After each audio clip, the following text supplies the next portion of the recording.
Yes, Lewis. Did you order the things I sent you an email? No. So we're technically live now. Hey, Oh, Dan. no. Okay. There's Dan.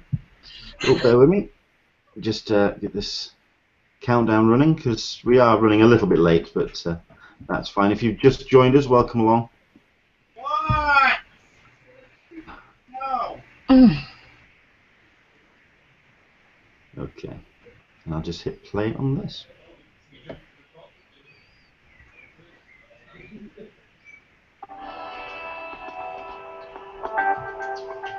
A little soothing music in the background.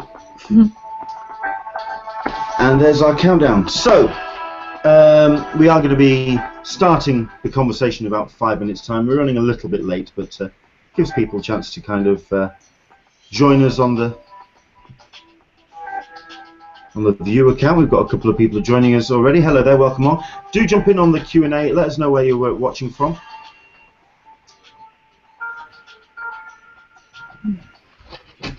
So I have the Q&A on my end, so you can see questions.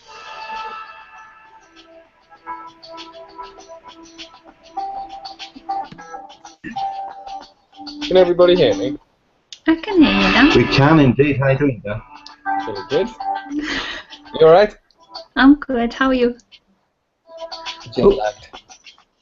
That's that Yeah. mug is the size of your head. My sound is very, very muted.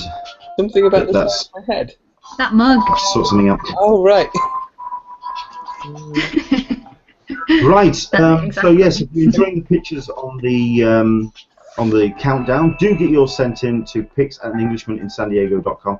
Right. I've been mentioning this for a couple of weeks now to get some new pictures in, and now we're going to have to try bribery. Basically, between now and San Diego Comic-Con, I'm getting some official T-shirts printed up, and they're in conjunction with someone who I can't announce just yet, but it's very exciting. Basically, these T-shirts are going to be available. I will be bringing them out to San Diego with me, and we'll also be mailing them out closer to Comic-Con as well. If you send in a photograph which is chosen for the 5-minute countdown, basically, you've got yourself a T-shirt. We're going to be giving back. So do send yours in. They don't have to be of San Diego. They can be of any convention, UK, American, international, wherever, and send them to pics@anenglishmaninsandiego.com. We'd love to see your memories of cosplayers, of panels, of people you've bumped into. Scarily enough, Dan Berry has added Google Effects. I can see that on the screen now, which basically means he's going to be turning himself into a clown halfway through the... Put the halo on. Nope. You see? Nope, it's gone. It wasn't me. I must have done something else. Do get your questions in, by the way. We've got a bunch of people who have got questions in already. Hello from Colorado Springs. Hello, Michael. Jason Coe's got his question in. And Super Cat Chick is, hello. Are you becoming a regular viewer? Excellent. Welcome along.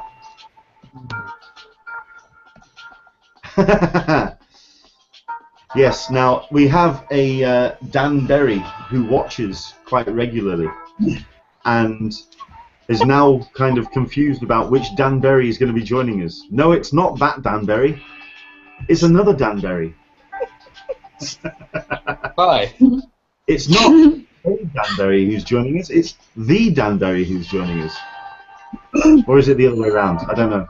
I'm going to turn the effects off. It's too silly. Like I say, a couple of questions coming in. Please do get those in. You can go to the Google Plus event page. Go to the video preview window at the top of the page. Click on the Q&A button. It takes you to the Q&A, so you can get your comments in. And we're going to start the conversation in about 60 seconds.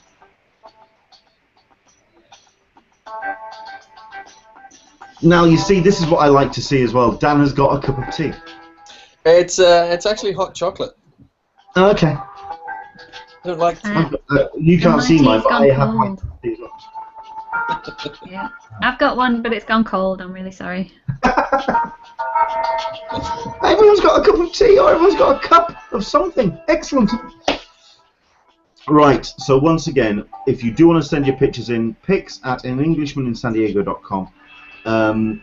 Basically, if you get a picture sent in and it's chosen for the countdown, a T-shirt is going to be winging its way to you. I'm looking forward to getting some more pictures in, and it looks like we have to try the bribery thing. I'm going to reword that. Oh, what do you mean? Not all pictures that are on the countdown will get T-shirts. No. Oh, Every okay. every picture that gets sent in, Okay. I will. Yeah, no, I'm up for that. I'm feeling spectacularly generous. Wonderful. I So stand we'll see corrected. what happens. No, let's see how many pictures we get in first. Yeah, if you want those in, send them to pics@englishmaninsandiego.com. We'd love to see them, if you won't mind. Right, we are live. If you want to kind of let everybody else know that we are here, you can follow us. The Twitter link on my Twitter. So let everyone know. But we've got a whole bunch of people who are jumping in already, so we might as well get this ball rolling. Welcome to Talking Comic-Con, a cup of tea with an Englishman in San Diego. My name's Leonard Sultana, and each and every Sunday we talk Comic-Con, con culture, the exclusives that you can see, the guests that you can encounter, and all the bits and pieces that you can find at conventions around the globe, but mostly San Diego Comic-Con. It is 12 weeks and 3 days to San Diego Comic-Con 2016, 88 days. And just under 3 months, which means if that doesn't put a slight shiver in your hand and really kind of freak you out a little bit, then you've obviously got everything all sorted and you're all in a fine state for Comic-Con this year. Well, congratulations to you, because I sure as hell aren't. I'm very much struggling at the moment, but we'll see how things go as the weeks progress. Some fantastic guests coming along on the Hangouts to come. We've got 2 great guests who are joining us today. We'll get to them very shortly indeed. First things first, each and every week we give away a T-shirt to people who are listening on the Hangouts between now and next Sunday. If you want to take part, we're going to give you the chance to win that at the end of the Hangout. I'll tell you more about that at the end. But we did this last week, and it was for a Dark Bunny Tees Deadpool Unicorn shirt. We've been taking all the hashtags Gimme My DBT over the last 7 days, and we've got ourselves a winner. Stephen Adams too. Congratulations. We are going to get your details after the Hangout, and we'll pass them on to Dark Bunny Tees and get that out to you. Congratulations. We have a T-shirt that we're going to be giving away on this Hangout. Basically what you have to do to enter on this one is use the hashtag again, Gimme My DBT. We've reset the counter. But what this shirt is going to be is off the back of next week's event, Aliens Day, on the 26th of April. 426, of course, referencing LV426 in Alien. They've got a fantastic run of Alien shirts, and one of those we're going to be giving away to somebody who is watching the Hangout right now. Use the hashtag GimmeMyDBT, and we'll randomly choose somebody at the end of the Hangout. So there we go. Our guest today, my partner in crime, our regular co-host, we have Alyssa Franks from the Friends of CC Forum. Hello, Alyssa, how are you? I'm well. It's been a quiet week, which is appreciated after the hectic hotel events and Debacle is the word you're looking for. I'm sorry? Debacle, mess, car crash. You know, and hectic. Let's just go for there. Looking, just kind of trying to plan out what the next few weeks are going to bring. I think, what is it, 6 weeks before San Diego? Not 6 weeks. 12 weeks. Yeah, 12 weeks before San Diego. So just kind of mapping things out and where to best put the energies. Yeah. Well, I mean, I know that the next big thing when it comes to San Diego is kind of like the T-shirts. Obviously, the wait list has got to be sorted. There are rumors that the wait list is being processed as we speak. You're looking at the end of next week. Keep your eyes on your inbox. They're taking their time on this, and it's just getting a little bit infuriating. but apparently answers are coming, so do watch your inbox. How's things been going on the forum, Melissa? As soon as that happens, as soon as they're done with the wait list, I anticipate the hotels reopening and being able to get stuff over in Mission Valley at the con rates. So that's I've been looking forward to that and waiting for people to keep to bring that up and checking. We're doing well. It's kind of a little bit quiet. Game of Thrones tonight, season 6 opener. That's taking up a lot of people's bandwidth. A lot of people liked Outland, not Outcast. Containment. There is Outcast on the way. Yeah, Outcast. Well, everybody's looking forward to Outcast too,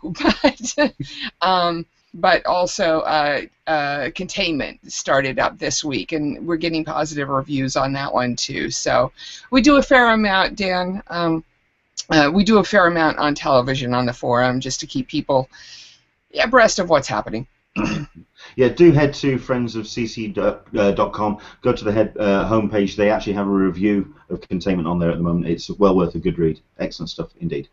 Right, our two guests, special guests, which is why they've been sat waiting, because they're special.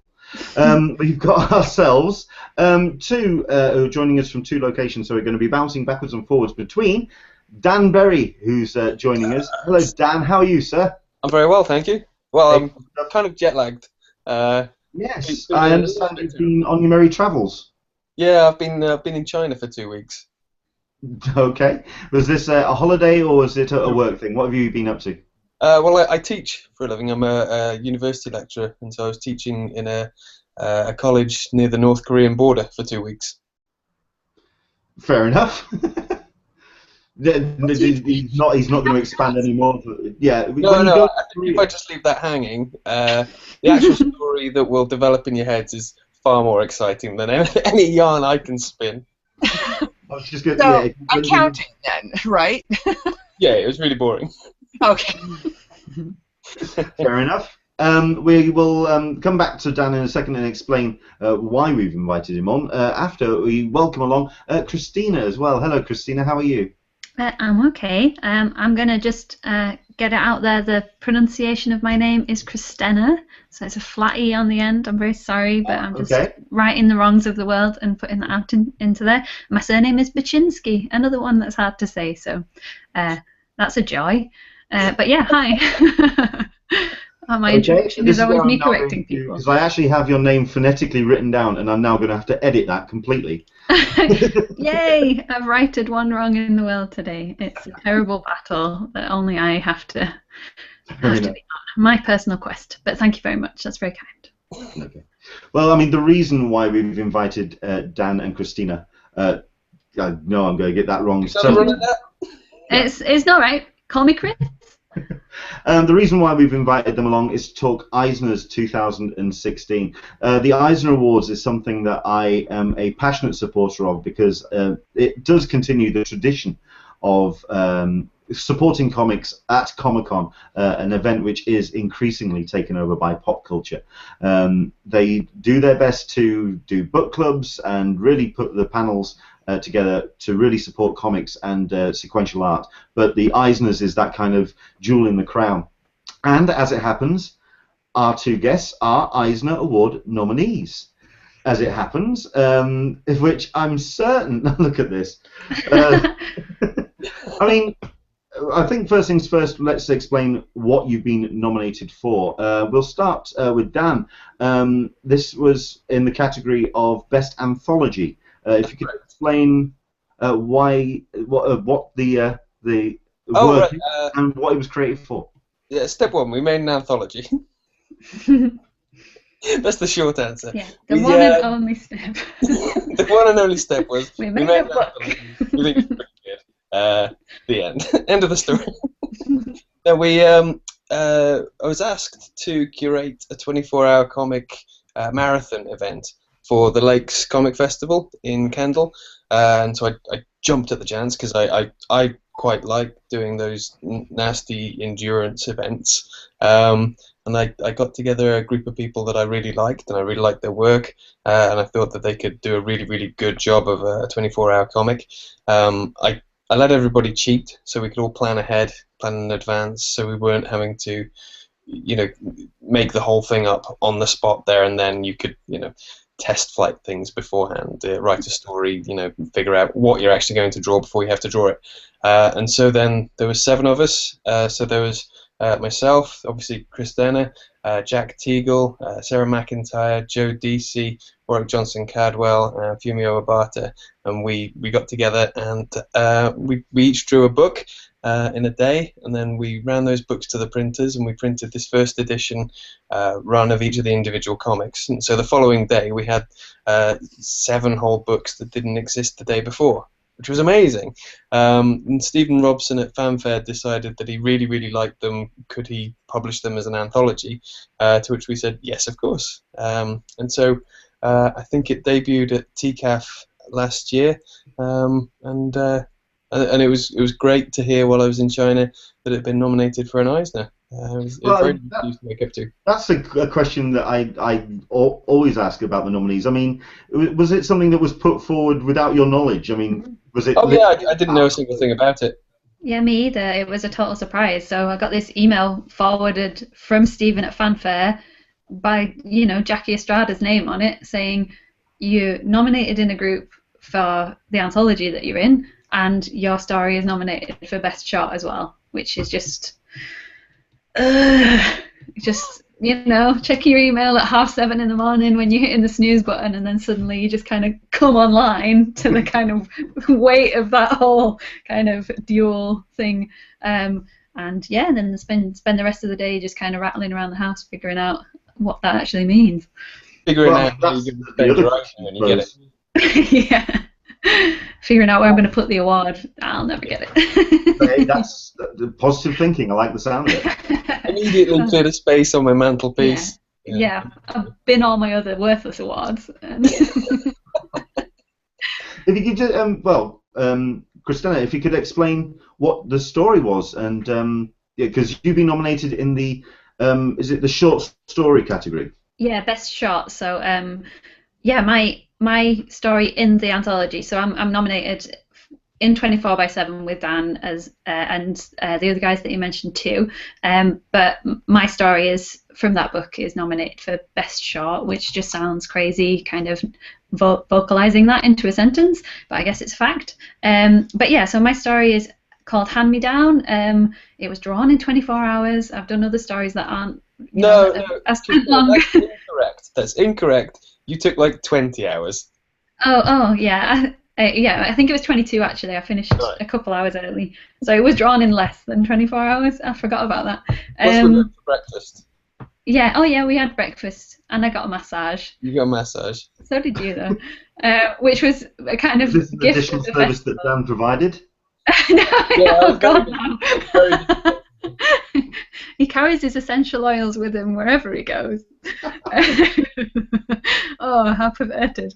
No, it was Julie Tate, the festival organizer at the Lakes, had, as a surprise for all the artists doing the 24-hour marathon, had given us a kind of half-hour session with a masseuse. A professional masseuse. A professional masseuse, who was amazing. She played like Enya and panpipe music, so I'd booked mine in for like 10 o'clock when I'd been up in the morning, when I'd been up for about 30 hours or something. And so yeah, I spent half an hour getting my shoulders massaged. She was like, anywhere in particular you want me to work on? And I was just like, can you just massage my right hand, hold my hand, and make me able to draw for another 5 hours, which I did and completed the story.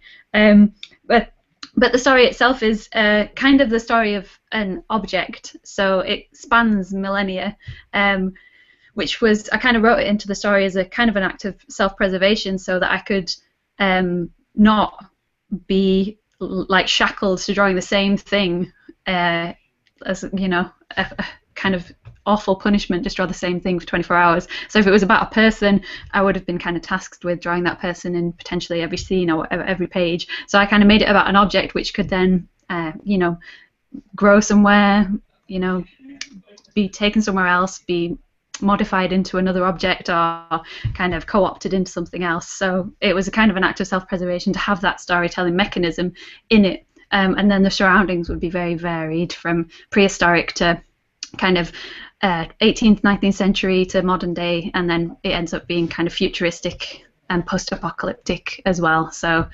just to make me have a lot of interesting things to draw. So it was almost completely selfish kind of mechanism in the story. But yeah, it was kind of nice to write a story with a object as a protagonist as well. Excellent. I mean, was a 24-hour project something you've done before, or was this completely new to you? Completely new to me. I had no idea if I could do it, other than Dan saying, yeah, you can do it, why don't you join in? So I was absolutely terrified. I didn't really sleep the night before, and then stayed up for 24 hours making a comic.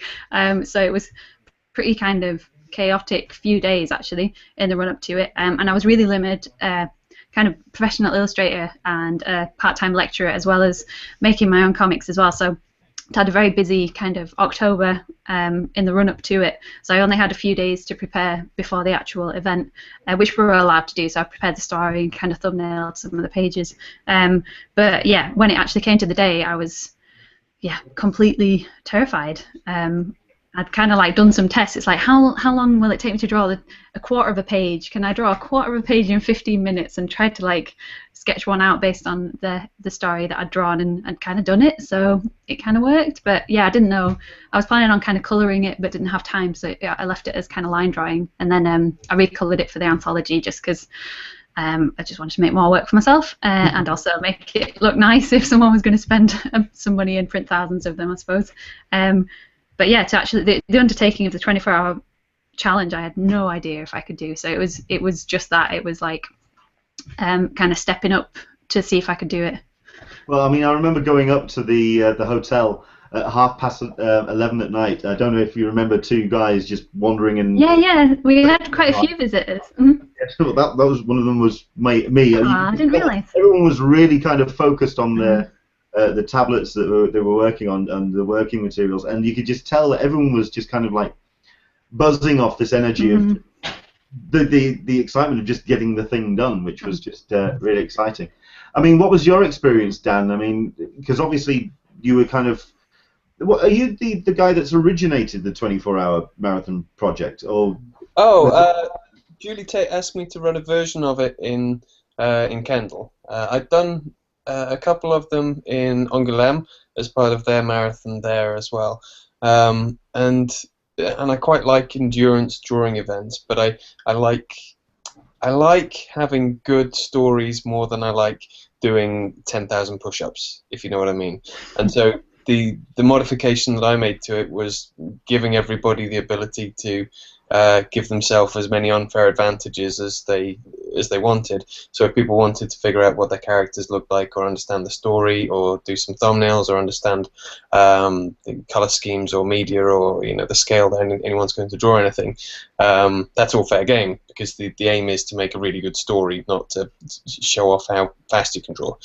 And so my experience, I think, was slightly different from everybody else's on the day, because in addition to having to draw my story, I also had to get 7 books ready and sent to the printers, which was incredibly stressful, but incredibly rewarding as well. It was good fun. I remember seeing your face on the, I think it was the Sunday when I bumped into you, and there was this mixture of sort of like absolute exhaustion and just excitement at having these books created. It was just yeah, it was great. It was brilliant to see. Yeah, I think someone told me once that the word in German for like fear and excitement are the same thing, and I believe that, because the whole thing is you're fearful that you're not going to get it done, or you're fearful that you're going to print it and realise you missed out a page in the printing, which is what I did 2 years running. Oh my god! Well done. And excitement that you get the opportunity to make this really cool thing happen, like in a day. And the best thing about the 24-hour event is it gives you like a real turbocharge to your, I guess, your confidence in your ability to actually do something, make something actually happen. I really, really like that kick up the bum that you get from doing something, and then someone goes, "Hey, that was really good," and you're like, "I know, it only took a day," and then I can do this every day. I could rule this planet. I'm amazing. Like, you feel that for maybe, I don't know, 4 hours, and then you go to bed. But weeks of planning went into the event too. Oh, in terms of the actual event, yeah, weeks of planning. In terms of I think the stories, I think, I don't know, I think it was a couple of days each, I think, maybe, but alongside, normal life. Mm-hmm. Entirely. What was your reaction, Christina, when you heard that it was going into an anthology as well, into a fully printed book? Oh, I loved it. It was amazing. It's the gift that keeps giving, this thing. It's like, to be asked to do it and be in a room with like Dan and Sarah and Warwick and Joe and Fumio and Jack was a genuinely joyful experience, sitting and being like not in a room alone on your own making comics for the one time in your life. You can actually share that experience with people who are, in my case, those creators that I respect in the utmost. But then you get a new book at the end of it. So I woke up the next day and I was like, oh my god, I've got a new comic. That's amazing. And it was printed. And then, a few months later, it's like, oh yeah, that great experience that you had? Well, here's another nice thing about it. It's going to be made into a real anthology. It's going to have a hardback. It's going to have a little ribbon on the special edition. Oh, you know that you're going to TCAF this year? Yeah, we're going to launch it at TCAF too, so you can have an extra book at TCAF as well. Amazing. And then, this month comes around and it's like, yeah, all that great stuff, a little bit greater, have a couple Eisner nominations. It's just nuts. So it's been a kind of beautiful thing to be part of and still be part of. It kind of gets renewed along the way. So having that's the thing with books, isn't it? That's the amazing thing with comics, is that resonation beyond just you making it. Because as a creator, you kind of just make it and you've kind of put a full stop on it as soon as it's printed. But as soon as it's made, it's out in the world, and then that can have a journey outside of your control that can continue to surprise you, and that's a wonderful thing about kind of being in this biz. Cool. I mean, what did you actually think of the Eisners when you kind of you hear of the Eisner Awards? What was your impression of them before you knew that you were nominated for one? I mean, was it something even on your radar? Oh yeah, Eisner's are top dogs, aren't they? It's like, if you're Eisner nominated, it's the best. So I'm from Leeds, and we've got like 2 comic shops which have had the Spirit of the Retailer award. So OK Comics and Traveling Man. And Zainab Akhtar was kind of up for. She got a nomination for Best Comics Journalist last year or the year before, didn't she? And she's from Leeds as well. So there's kind of, because you see people being given that accolade, and if they're people kind of from your circles, then you kind of get a sense of, whoa, somebody in North America, which has its own incredible comics heritage, has just kind of like got a little telescope and decided to pluck someone up from a tiny little aisle and say, you're really good, this little hand of God. Just naturally, but it's quite dramatic effect. But yeah, so I never expected to ever have that kind of eye look upon my work, which is a massive honour, yeah. When you found out that you were nominated, I mean, did you go to the other nominees as well to have a look at their contribution? Well, I know Adrian Tomin's stuff, or is it Tomine? I don't know how to say it, but I've got that kind of name, so no grudge. And I love his work, so that's somebody whose comics I was reading 10 years ago, and like shortcomings, and I was just reading his comics, and my name is next to his. What? That's nuts. And the 24/7s, yeah, on par. That's incredible. I don't know how to. I don't know. Someone else decided that, not me. And then our 24/7 is, up with the Drawn and Quarterly anthology, which is incredible. That's like, you could build a house with those books. There's that many great comics in the world that, you know, Drawn and Quarterly have put out, and that's incredible. Well, I mean, Dan, we'll talk about that then, about your category. I mean, it's incredibly strong this year. Oh yeah. How familiar with the other books have you been? Yeah, very familiar.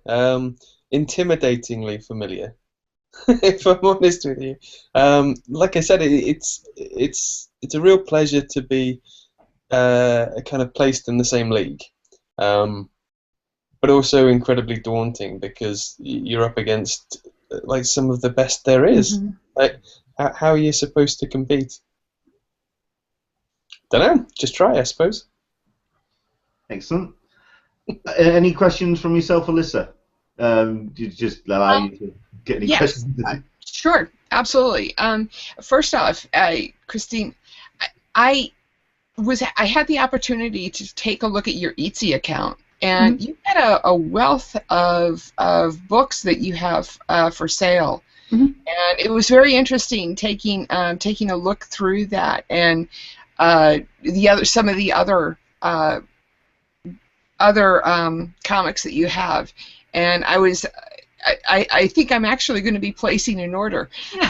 So I would love to. I did rebroadcast the link to your shop. So I hope that the publicity that you're able to get from this kind of takes you to the next level in terms of illustrating. Do you have any desire to move from being an independent person to working for other people, or do you mainly want to concentrate on your own creative endeavors? Yeah, so I guess comics is a total vanity thing for me in terms of I love them and I love making them and I love storytelling and I love kind of making them, but nobody has asked me to make comics really, other than kind of having made comics and then Dan saying, I know you make comics, come and make this 24-hour one with me. I've worked with other people kind of pastorally along the way or kind of contributed to anthologies, so worked with publishers in that way. But yeah, a lot of my stuff is I am the author and the artist and the colorist and the letterer and the writer and, you know, the typographer, you know, cover designer, whatever. Every part of it I have complete control. But it's not like I work like that all the time. I kind of fend off time from my other jobs to do it. So when I'm an illustrator, I'm almost constantly working with other people. So there's a delineation in terms of like my comics work is something that I love to do and I make time for it, and I'm very lucky that I can sell it online and have an audience that will buy it. However, you know, comparatively to publishers, that's small, but it's my audience and that's amazing. So when illustration comes along, I'm completely working with other people, working on briefs with other people. So it's not something that I wouldn't consider with comics. It's just that it hasn't happened as much yet, I guess. I'd be so up for kind of like character design and illustration, and you know, I used to kind of storyboard for animation too, which is how I used to kind of get into comics, was that kind of sequential storytelling thing. So.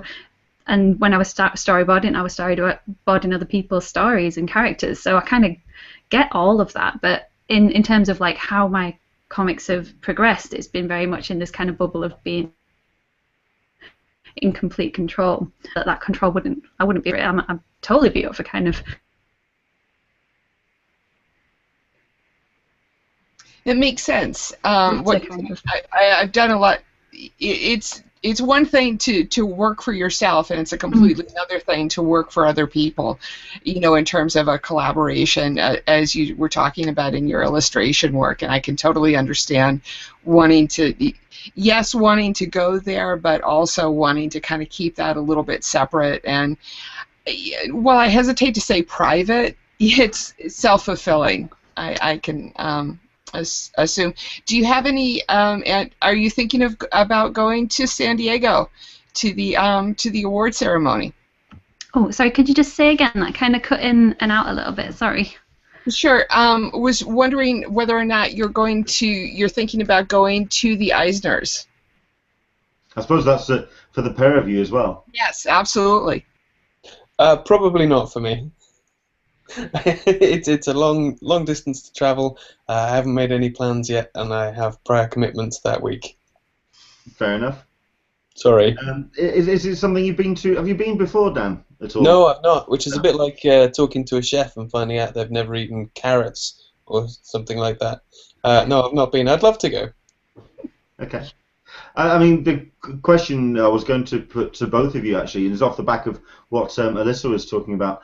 In terms of what the Eisners actually mean, I mean, obviously there's the prestige element of it, of being included in these fantastic names in your categories, but then there's also the practical element of it. I kind of remember a couple of comments when it comes to the Oscars, which of course the Eisners is referred to in the comics industry, the Oscars of comics, that while it's great to be nominated and have these great names that you're in the nomination list with, at the end of the day it also gets more people seeing your product. And have you seen an increase in, since the Monday when the nominations came out, have you seen an increase in your traffic to your site? This is like the second time I've been online since I heard the nominations. If I'm honest with you, I've spent a lot of time in airports and on aircraft since the nomination, so I haven't really connected yet. But I think that what something like this does, practically speaking, is yes, it introduces your work to a real broad range of people who may not have heard of it or seen it before. But it also, I think, gives your work a level of validity. Remember the first time I worked with a publisher, it felt like a big leap up from doing my own thing to having it recognized by somebody else saying, hey, this is good, rather than me saying, hey, this is good. And it puts you into that, I think, again, like a slightly different league. And then, of course, as you work with different publishers or on different projects, you get this different level of validity. And I think that having an Eisner nomination puts a whole other level of validity on what you're doing, which is very, very much appreciated. And I think that validity then, I don't know if you can actually go out and spend it in some way, but it's I think it places you in people's mind more firmly as a professional.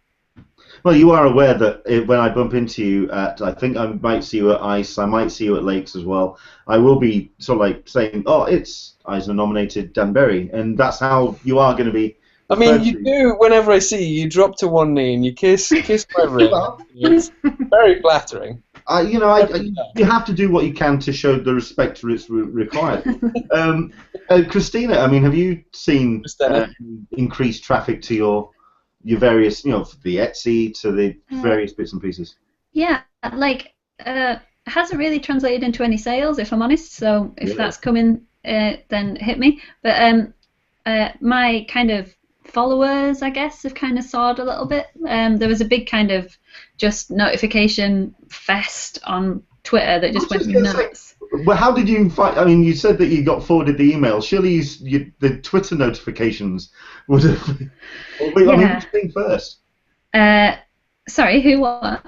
The email or the Twitter notifications, because I can imagine there was. Thankfully, so we got heads up. A couple of days beforehand. All right. Okay. Good. Cool. Excellent. We've got a couple of questions that are coming in on the Q&A. Admittedly, these are a little bit more general, so I think all three of us can kind of jump in on these. Jason Coe is asking a question generally about the Eisners. Why he feels, or why do we feel, the Eisner Awards aren't advertised more? I've been going to San Diego Comic-Con for 5 years, and if it wasn't for shows like this, I really wouldn't know about it. The whole reason we have San Diego Comic-Con is for these amazing creators and artists. I mean, Dan and, Christina, you both said you've been aware of the Eisners before. Do you feel it is more of an industry thing at Comic-Con, or, I mean, can it become something that more attendees should be aware of? Dan? Well, I think because it's voted on by professionals, it feels like a professional thing. In terms of visibility, I guess it all comes down to money. How much money do they have to spend on marketing? Who is there working there that can dedicate the time to doing it? And these are questions I do not know the answers to, but I'm sure they play a huge part. Yeah. I mean, to answer Jason's question, I mean, I think I mentioned this very quickly before we came on air when I was talking about it. At the end of the day, it's a very glitzy and very well-produced affair at the Indigo Ballroom on the Friday of San Diego Comic-Con. And you have a couple of celebrities that show up, and they do the whole thing of having a very razzmatazz ceremony at the Indigo Ballroom at the Hilton Bayfront. But like you say, not many people are aware of it. At the end of the day, however, it is going to be part of the programming for Comic-Con HQ, which is the new streaming on-demand service for Comic-Con fans and attendees.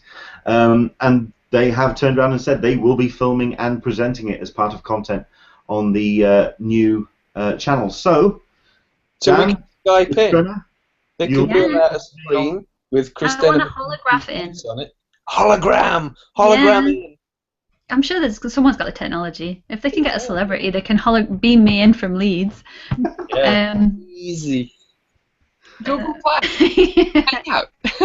Yes, please. Yeah. Plus, like on with X, that 3D plus sign. I don't know. I'm branding this whole thing. You cut out a little bit there. Oh yeah, sorry, I think my internet's a bit crap. Was I just gesturing? Yeah, you could tell I was we got the punchline if you joke. Okay, that's fine. I like the mysterious aspect. Okay, I'm good. I'm cool with it. Okay, so I mean, obviously the Eisners happen on the Friday of San Diego Comic-Con. 88 days to go. Will you be paying attention to your social media on the time, or are you just going to sort of like wait till day 90, a couple of days down the line, and? What I will do is I will play it very, very cool, and not give anything away, but secretly I'll be obsessing about it. Oh yeah. Utterly, Me too. utterly You can't get away from it, can you? Oh, I don't know. Actually, I'm not sure. No, I was nominated. Oh, is that today? I'm trying to work out the time frame. I think it's going to be something like 7 o'clock in the morning, 6, 7 o'clock in the morning. Yeah. You won't have slept for about 5 days in the run-up to it. You'll be being really aloof and be like, it'll be insufferable. No problem. Line up, everybody. Fill these. I got nominated for an Whoa. Yeah. I'll just be in knots. I'm a neurotic, delicate creature, as are most humans behind closed doors. So yeah, it's kind of on your mind, isn't it? I guess you can't like not care. Thank you both for being very honest about that. I certainly, absolutely, if I was up for an award, would be, trying to play it cool, but I'd be on the, I'd be definitely right there. The Dan, the best, I mean, I know you know this, but for people who are watching, the best anthology category is stiff. Oh yeah. With Mouse Guard: Legends of the Guard. By Dave Peterson, The Peanuts, a tribute to Schultz, Charles Schultz, drawn in quarterly, 25 years of cartooning, edited by Tom Devlin. You know how CCI, they do love their anniversaries. Yep. So that's, I mean, it will be. I will be rooting for you. I'm hoping to be in the audience along with Leonard, and we'll be absolutely cheering you guys on. And I wish that you guys could come, and we're planning on being. Oh, thank you. Well, secretly I will be there, but I'll only reveal if I am there if I win. Otherwise. Have like a mask on. Yeah. I want like a police squad style mask that's just like Scooby-Doo. Yeah. Well, I think I already turned around on Twitter and said that if you do win, I will step up. Admittedly, though, that this is the thing, and not many people, like you say, are not sure how the Eisners are set up. They do separate the room down into like 2/3. The front third is the seated area, the great and the beautiful of the comics industry, booted and suited and very much wined and dined, whereas the riffraff at the back of the room which is an open thing. Anyone can go in if you want to go and watch the Eisners. But I'm trying to work out how me, in my board shorts, wearing the flat cap, trying to get over the velvet rope to go and accept your award. I don't know how it's going to work, but we'll just then tuxedo printed T-shirt. Well, Stephen Robson from Fanfare will be there, so. Oh yes, he is, isn't he? There is the publisher, so I believe that when, not if, when we both win, he's going to go and collect both awards. Oh, wonderful. I think I'm going to be live tweeting the whole thing anyway, or live blogging it anyway. I'm going to be a little bit busy, so fair enough. I think it's only fair that he steps up. Excellent stuff. Cool.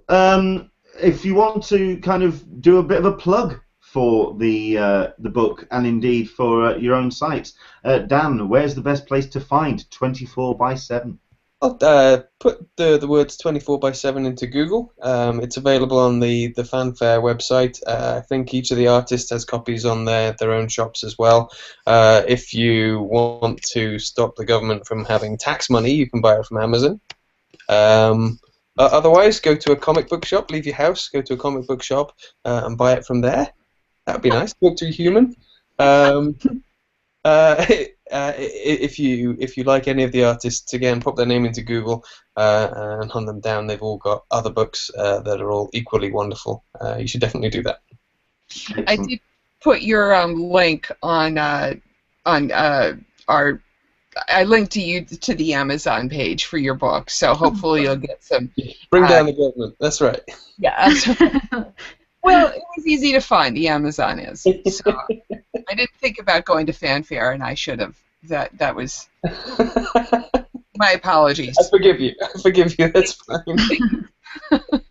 And Stena, where can people find your work? Yeah, so my website is christina.co.uk. Like I've got that kind of first name, like so I can just have that as a URL. But it's KRIS. Sorry. Like Beyonce. Yeah. I'm hoping. So yeah, KRISTYNA.co.uk. And then I have an Etsy store which you can buy all my stuff in if you wanted to. So I've got Hand Me Down, the Eisner nominated comic, as a single issue, plus a bunch, all my other comics as well. I've probably got about 10 in there at the moment that are in print. And that's krisky.etsy.com. So the first 3 letters of my first name and the last 3 letters of my last name, missing out all the funny stuff in the middle. So KRISKI.etsy.com. And then that's where you can buy my junk. For me, sorry, I didn't give my web address. Thingsbydan.co.uk, and you can find everything on there. What is next on the agenda? What have you got planned coming up? Toronto for me. I'll have. Let me think. I was there last year, and I think this year I'll have 4 books new that I didn't have there last year. I think. Yes. Cool. I've got ELCAF, so East London Comic Arts Festival, at the beginning of June. Festival. So. Yeah, you broke up again there. Oh, I'm sorry. I think my internet sucks. I've got ELCAF coming up, so No Brows East London Comic Festival at the beginning of June. So I'll have. I've done 2 new books this year, probably 3 or 4 since year's July. I can't remember. I'm always making stuff. So yeah, and then I finish lecturing in about a month's time. So I'm spending longer format in a comic. No, we just keep losing you. We just keep losing you. Oh, sorry. My broadband sucks. Oh, it's okay. Excellent. Well, I mean, the one thing that I'm really kind of upset about myself about is that apparently I went on to various sites and I spotted that you were at Thought Bubble, and I didn't even notice you were there. I didn't even, because I was too busy running around myself. I didn't see you, so I missed you completely at Thought Bubble as well. It was terrible. No, I think Christina. Oh hey. No, I was trying. I think my Wi-Fi bars disappeared. I was like, man, do I need to sort out something? Never mind. Excellent. Well, all I can say is, from myself and everyone who's watching, the very best of luck to you, the pair of you, and indeed to the book in general and all the creators involved. And yeah, we're going to have I'm going to have my fingers crossed for you. I really do hope that you do it and pull it off. Excellent stuff. So too. Thanks. Brilliant. Right. Yeah, we're going to talk Comic-Con news now, but if you want to stick around, by all means. But if you want to disappear and enjoy the rest of your Sunday, I must go out and play in the sunshine. Have a nice day, Dan. Thank you very much. Thank you very much for having me. Yeah. Bye-bye. Thank you very much indeed, Dan. Thank you very much indeed, Christina. Excellent. Thank you. See you in a bit. Thanks. Right. Thank you very much indeed to those two. Once again, if you do want to check out, we are going to put the links. I'm going to put them in the Google Plus event page. I'm also going to tweet them out as well. Do check them out, and I really would check out 24/7 as well. It's a fantastic book.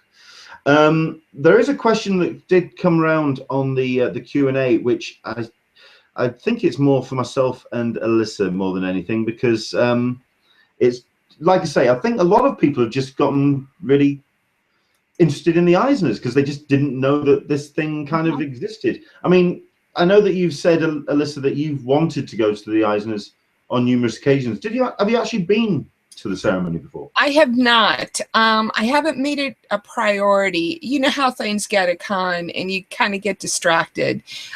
This year, I think, being the fact that I have a downtown hotel room, or I should say downtown condo, that I will actually go and do it. I think actually I was talking with Tony Kim a year or two ago, and he said something very interesting to me, which didn't quite make a lot of sense, but he said, you know, it takes your con to a whole nother level when you stay downtown. And I think I'm starting to understand that, and being able to go and be more social at things like the Eisners, I think is a wonderful thing. I'm really looking forward to it, and I hope we can meet up in those cheap seats way in the back. Well, I mean, like I say, it's something that I really would recommend if you're not going to be in a Hall H line or a Ballroom 20 line. Right. You have, I mean, it's early enough in the evening, and I really would recommend it. There is a bar. You can get a drink and settle yourself down. Like I say, the Hilton Bayfront really do look after you, and they do, like I say, put on a hell of a show. I had an opportunity to read a couple. I took my time, just more bringing myself up to speed on who was nominated. The Ms. Marvel series that was nominated for writer. That's wonderful. I mean, I'm only like four or so in episodes, comics into it. The Silver Surfer, also. That book is just, yeah, that's an incredible piece of work. And so there's, you know, and both of those are also on Marvel Unlimited Plus. And the advantage of Marvel Unlimited Plus is that you can download and read these comics offline. It is $100 a year, but you do get invited to special events that Marvel has. So they usually, they'll have a panel. They had a panel at C2E2. They'll have a panel at New York Con. I know they'll have a panel at San Diego. Nice swag, special comics and posters. In addition to being able to get access to these comics, so folks might want to think about putting some money in and just doing the reading and, you know, figuring out which some of these books that are nominated by Marvel. Yeah. I mean, I personally am going to be attending not only to support the creators, and that's all well and good, but I'm also going to be going because it's going to be a very interesting affair this year, because a couple of one of the headlines of this year's nominations is that it's the highest number of female creators in the nomination list. It's that is growing more and more prevalent as the industry grows. but off the back of this week's controversies in the comics industry regarding a number of specific individuals. I'm going to be very curious to see how this. You got to fill me in because I'm behind the curve on this one. Okay, I'll very quickly do a quick catch up. There's two elements to it. Number one, Shelley Bond from DC Vertigo was let go from her contract. The entire position at Vertigo has been disbanded. And this happened on the Tuesday after the Eisner nominations came out, or certainly were announced on the CCI website. And a lot of people have been questioning whether, while the books themselves have been very critically received, they haven't, at the end of the day, manifested into sales, and they didn't get any nominations this year. I think there was maybe one book from DC Vertigo, and at the end of the day, Shelley's neck got put on the block. Off the back of that, you've also got the revelations of a DC editor who doesn't behave very well in public circles, and also has a reputation in the office as well. At the end of the day, when you've got all these females that are and women nominated for the Eisners, and you also have this controversy happening, there's going to be a lot of conversation at the Eisners this year. I'm very, very curious to see how it's going to pan out. Michael Leventhal has asked on the Q&A, is the Eisners a US-focused award, or is it international as well? Is there a UK equivalent to these awards? We'll take that in two parts. Is it a US-focused? I would still like to go back to the first thing. Yeah, no, we'll go back to the. I kind of read it all out in one go. That was my mistake. The Eisners, it isn't a US-focused award. There are, at the end of the day, a large proportion of North American creators in the nominations, but that's purely because of the way that the comics industry is. There are international and Asian categories in the award ceremony, and as you actually look through the nomination list, it is an international awards. I think the most international of the lot is actually the Spirit of Industry Award, which is nominated from around the world.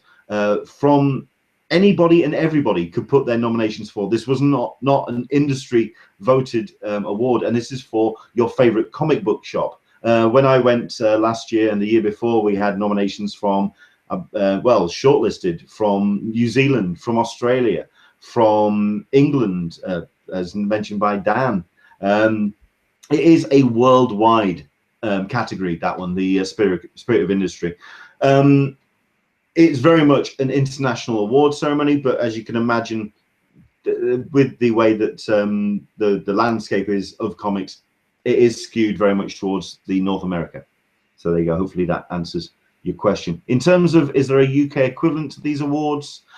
I think the closest we've got is the British Comic Awards, which takes place at Thought Bubble in October, November. However, this is held in a very small room, and not many people really either know about it or attend. It's something that I would like to promote more. In terms of this kind of production and this kind of scale, certainly not. The Eisners do kind of stand alone. In North America Awards, you also have stuff like the Inkpot, which is actually organized by CCI, and you've got a number of awards, but the Eisners are very much the top of the tree, and certainly the one that attracts the most amount of interest. Yeah, any other questions or anything else you want to talk about in terms of the Eisners? Or well, yeah, I had asked about what the controversy was this past week, and I wanted to talk about that. Oh, so I thought I just did a bit of a summary of it. I thought I just did that. No. But the thing is that what people are kind of don't. I think that it kind of gets blown past the fact that yes, there are a lot of women in the industry, and that's a good thing. And don't get me wrong, but there's a lot of focus on how many women are in the industry. I wonder.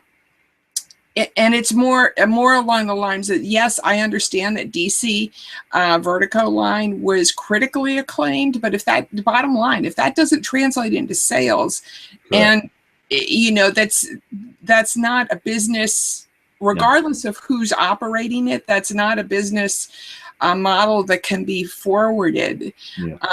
You know, I mean, it's going to be interesting this year. I mean, people have been talking about what will actually happen to DC Vertigo from this point on. At the end of the day, I can't quite imagine that DC would fold it purely because of the legacy of the line. Off the back of Vertigo, you had Saga of Swamp Thing, you had Shade the Illustrated Man, you had all this massive... What's most troubling to me is the allegations against that one gentleman editor, and the environment in the office, and that to me is reprehensible. It has no, there's no place. No, you're right. Absolutely, at all. But I think while introducing ethnic and women's voices and the multitude of voices that we have is only going to help the industry. But, to focus so much energy on the fact that, we've had more women than ever. Well, I understand the point. It's a little bit like examining your navel,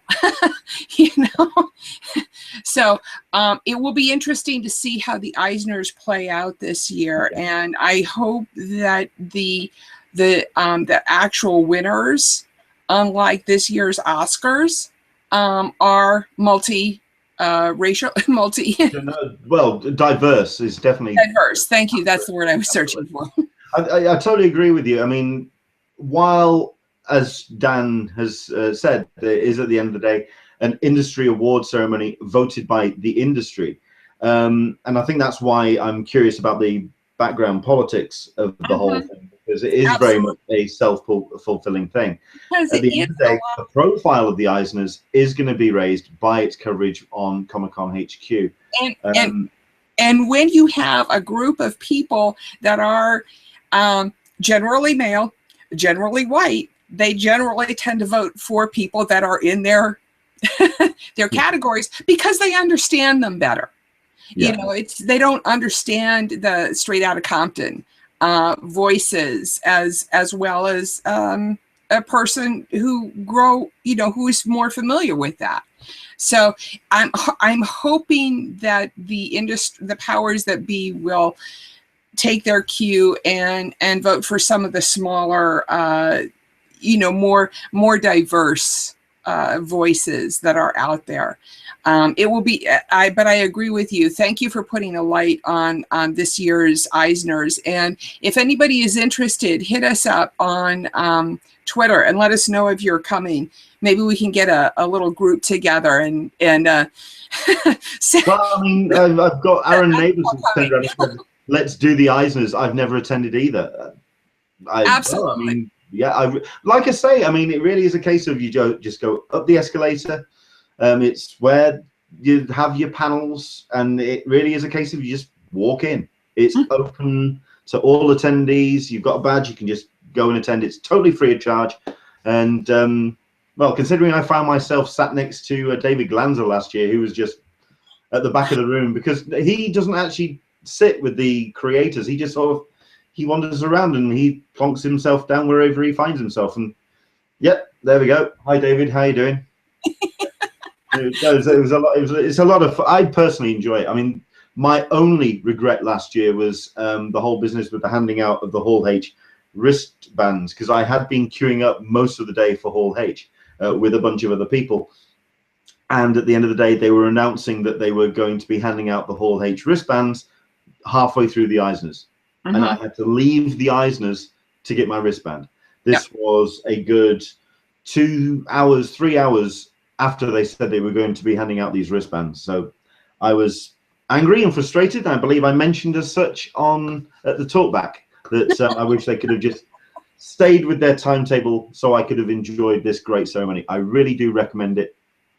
There you go. That's my thing. So this week coming up, we have Game of Thrones tonight for the American. Is it also? Do you guys have Game of Thrones happening?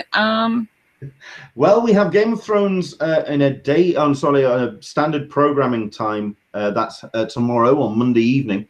Okay. However, if anybody is going to be awake at 2 o'clock GMT, it's getting a live simulcast.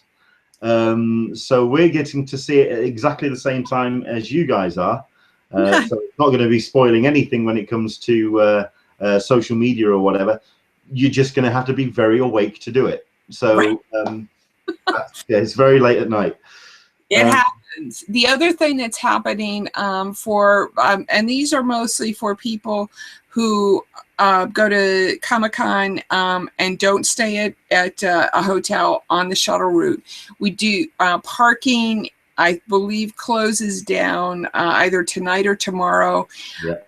Announcements and emails will be going out for group selections, I believe, Monday, Tuesday. So keep an eye out on that. That's a big thing on the forum because there are a lot of people who either get a condo off of the shuttle route, looking for group 1, 2, and 3.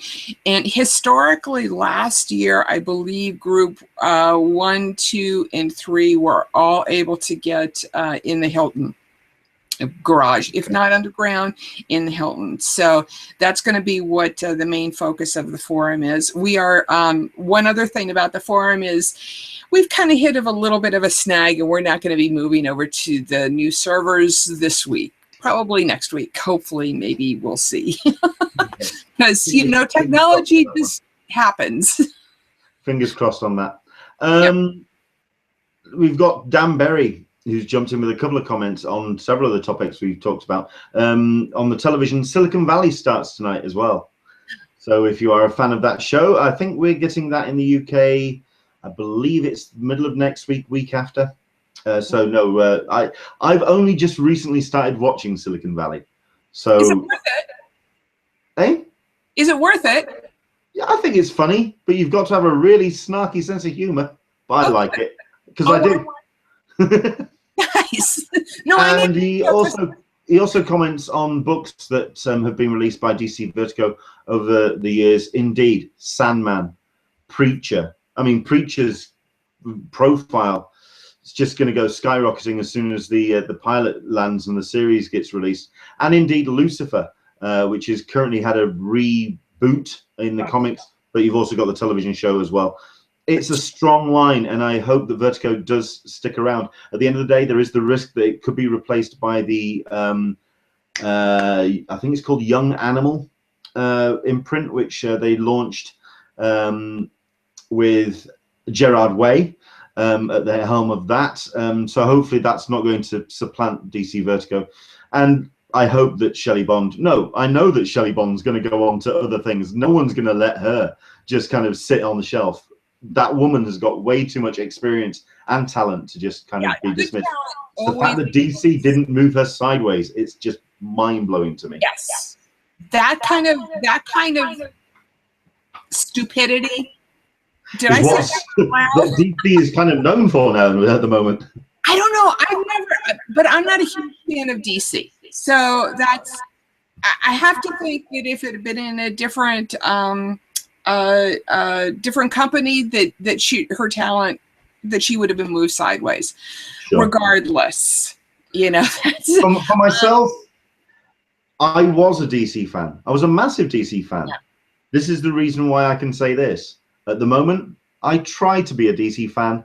They just won't let me. Their books, the way that they behave, the way that they set their... I would love to be a DC fan. They just make it really bloody difficult. And that's okay. Other things. Yeah. Next, how diplomatic was that? Yes, much better than me. So SDCC fit. I actually saw somebody. Well, I've got other things as well. Yeah. Well, that's true, but other news. Okay, we'll talk about that in a second. Other news as well that got released this week. There was the tickets for the Chris Hardwick Nerdist Live and indeed his own Idiots Tour shows. If you didn't get your tickets, I was going to actually try and see if there were any available tickets available, because that those shows do sell out rather quickly. You have one on the Friday, which is the live stand-up show from Chris Hardwick. That's a 7 o'clock show. and then you have 2 shows on the Saturday, which is 7 and 10. The guests haven't been announced, and you probably won't find out about those until about a week or so before the con. But considering that last year you had, I believe it was Ian McKellen. No, it was massive. Who was it? There were 2 Brits, and they were huge. I think Ian McKellen was one of them. And Patrick. That's going to really bug me. Help me out on the Q&A if you remember. Because I'm not going to get any help. No. But if you are interested, if you want to check, you may find some loose tickets free for those shows. So that's that. What else? The other, very quick on the news, Rob Liefeld has announced that as it is the 25th anniversary of X-Force, that there is going to be the X-Force sketch hunt that is going to be happening. He did this last year, where he did a whole bunch of sketches and just left them all over the place. Great to sort of like stumble into somewhere and manage to find yourself an original Rob Liefeld. He's always fun to do that. A brief Liefeld story. I was going to get his signature at New York Con, as I brought a bunch of books for him to sign. I don't mind paying creators to sign stuff, but his prices are right up there with Neil Adams at $20 a signature. Yeah. So just heads up on that. Yeah. If you can land yourself a freebie, it's always a good one. Do it. Yeah. Liliana has just jumped in on the Q&A. It was Guillermo del Toro and Tom Hiddleston with Maisie Williams, and Ben Kingsley was the first show. What? I mean, come on. It's well worth your $35 to see. And Chris is always a bit of a giggle as well. So there we go. Oh, yeah. And the 7 p.m. show, it was Ben Kingsley and Peter Capaldi. Double header. So there we go. The other piece of news, very quickly, we still don't know if there's going to be any Doctor Who at Comic-Con this year. But, of course, yesterday we had the announcement of the new companion. We may be having a representation from the show. But at this point, nobody knows, considering that the production ramps up as of now for a 2017 show. So there we go. Right. SDCC Fit. Alyssa. So I was interested to see that your friend Neil, big shout out for Neil Williamson. I think I've got his last name right. That's right. Yeah, is contemplating joining the hashtag. Any possibility that we could get you involved in this one too, Leonard? Yes, I think that's only fair. I will be jumping on board the SDCC Fit hashtag. If anything, just to lose a little bit of the double chins, get it down to at least 4, perhaps by July. Who knows? Yeah, next week we are going to be doing an SDCC Fit special. We're hopefully going to be getting a bunch of people, including Jeff Mueller, the Mighty Jerd, and indeed a bunch of other people who've been taking part in the SDCC Fit hashtag to talk about what you can do in the just under 3 months, the preparation in 11 weeks, 12 weeks to get yourself con fit. Because there is enough time to get to some level of fitness so that you've got enough stamina to survive the 5 days. And that's what we're talking about here, is so that your feet aren't killing you, you don't develop the foot pain, that you're able to make the mad dash for exclusives first thing in the morning without dying. Or sending your 15-year-old son ahead of you to hold a place in line, because I've never done that before. Well, yeah. I mean, the one thing that has been an offshoot and an effect of the campus setup from CCI is, at the end of the day, the mileage, the sheer distance that you have to cover now to actually see the things that you want to see at San Diego. It's not just in the immediate hotels, it's further out into San Diego. At the end of the day, your feet are going to take a battering, and you do need to be some kind of con fit, I believe, nowadays. And you're absolutely right. It's just walking. Yeah. You know, yes, you can ramp it up with the backpacks, and Jeff is if folks haven't seen Jeff before, when we've had him on this show, he's extremely entertaining and definitely a performer, and he will get you energized for doing all of these things. I have still not started any of the upper body stuff that he advocates, but you know what? If I can just walk and get my cardiovascular up, I'm okay with that. You know, maybe put, 5 or 10 pounds in the backpack and, being able to go for a couple, 3 miles without really just dying. That's what we're talking about here. Yeah.